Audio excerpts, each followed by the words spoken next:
रानी की, जो एक छोटे से गांव में अपने माता पिता के साथ रहती थी। उसका परिवार बहुत गरीब था। एक मिट्टी का घर, टूटी चारपाई और खाने को मुश्किल से 2 वक्त की रोटी मिलती थी। लेकिन रानी के सपने बहुत बड़े थे। रानी बचपन से ही पढ़ने में होशियार थी। गांव का सरकारी स्कूल ही उसका ज्ञान का पहला दरवाजा था। पुराने फटे बस्ते में किताबें और आंखों में उज्जवल भविष्य के सपने लिए वह रोज स्कूल जाती थी। उसके पास जूते नहीं थे, लेकिन वह नंगे पांव भी ठंडी जमीन पर दौड़ लगाती थी। एक दिन गांव में एक एनजीओ, गैर सरकारी संस्था आई जो गरीब बच्चों की पढ़ाई में मदद करती थी। उन्होंने रानी की मेहनत और लगन को देखा और उसे छात्रवृत्ति स्कॉलरशिप दी। अब रानी को किताबें, यूनिफॉर्म और कोचिंग सब मुफ्त में मिलने लगा। समय बीतता गया। रानी ने कक्षा 10वीं में पूरे जिले में टॉप किया। अब वह गांव की पहचान बन चुकी थी। लोग उसे देखकर कहते, देखो मेहनत कैसी रंग लाती है। उसने आगे चलकर इंजीनियरिंग की पढ़ाई पूरी की और एक बड़ी कंपनी में नौकरी पाई। अब वह अपने परिवार को एक अच्छा जीवन दे रही थी। वही लड़की जो कभी मिट्टी के घर में रहती थी, अब अपने गांव में एक स्कूल खुलवाना चाहती है, ताकि और भी रानी जैसे बच्चे आगे बढ़ सकें। रानी अब शहर में रह रही थी।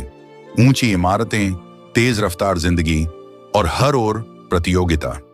यहां न कोई उसे जानता था, न किसी को उसकी पुरानी जिंदगी की परवाह थी। लेकिन रानी का आत्मविश्वास और संस्कार उसकी सबसे बड़ी पहचान बन चुके थे। दफ्तर में सब लोग अंग्रेजी में बात करते थे। शुरुआत में रानी को थोड़ी झिझक होती, लेकिन उसने हार नहीं मानी।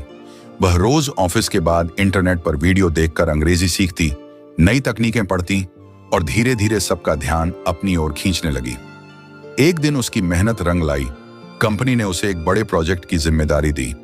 रानी ने उस प्रोजेक्ट को न केवल सफल किया, बल्कि कंपनी को अच्छा मुनाफा भी दिलाया। अब वह सिर्फ एक कर्मचारी नहीं, बल्कि प्रेरणा बन चुकी थी। वापसी गांव की ओर रानी कभी अपनी जड़ों को नहीं भूली। उसने अपनी पहली तनख्वाह से अपने माँ बाप का कच्चा घर पक्का करवाया। फिर उसने ठान लिया कि वह अपने गांव के बच्चों के लिए एक स्कूल खोलेगी। ऐसा स्कूल जहां कोई बच्चा सिर्फ पैसों की कमी के कारण पीछे न रह जाए। वह हर हफ्ते अपने गांव जाती, लोगों से मिलती, जमीन देखती, योजनाएं बनाती। कुछ लोग उसे रोकने की कोशिश करते, कहते, इतना बड़ा सपना छोड़ दो, लड़की हो, नौकरी करो और शादी कर लो। लेकिन रानी मुस्कुराकर कहती, मैं वो नहीं जो हालात से डर जाए, मैं तो वो हूं जो हालात बदल दे। आखिरकार 2 साल की मेहनत के बाद रानी ने अपने गांव में एक स्कूल खोला, उड़ान पब्लिक स्कूल, जहां गरीब बच्चों को मुफ्त शिक्षा, भोजन और किताबें दी जाती हैं। वही रानी जो कभी एक फटी किताब से पढ़ती थी, अब हजारों बच्चों का भविष्य बना रही थी।